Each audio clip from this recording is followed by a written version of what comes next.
You don't know me.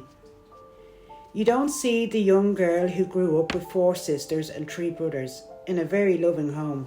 We enjoyed being reared by our parents who worked so hard to make sure we all had what we needed physically, mentally and emotionally.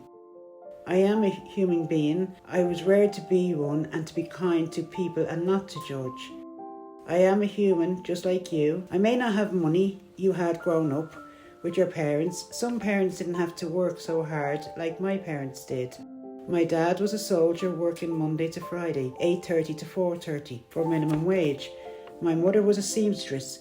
She also worked minimum wage. They went without saying to make sure I would have a tracksuit and runners for PE. I learned gratitude. I learned to be kind to people growing up. You don't know that I struggled as a teenager growing up in an area that was judged as an area that was known as the wrong part of town. That made me have to grow up fast. I fought so long to stay away from drugs. I eventually gave in. I don't have a 3rd level education.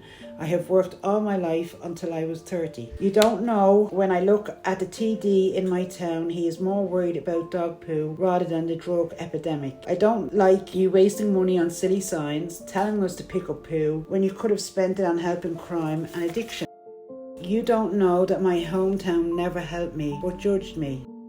Today I travelled on a train to come to Dublin to start an English creative writing course. On the way on the train I met a girl I knew from home. As we sat on the train she spoke loudly. She is in addiction, as am I. I really noticed how the other passengers looked at us.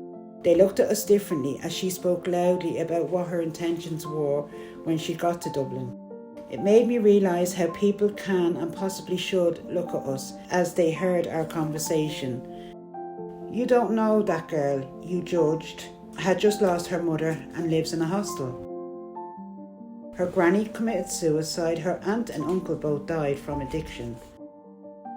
I don't feel embarrassed as I can accept today that I am a person who uses drugs. I'm trying to do something about it. You don't know that day on the train you judged me not knowing anything about me. I would have been compassionate and I would have had empathy. Would you have listened to me? You don't know me.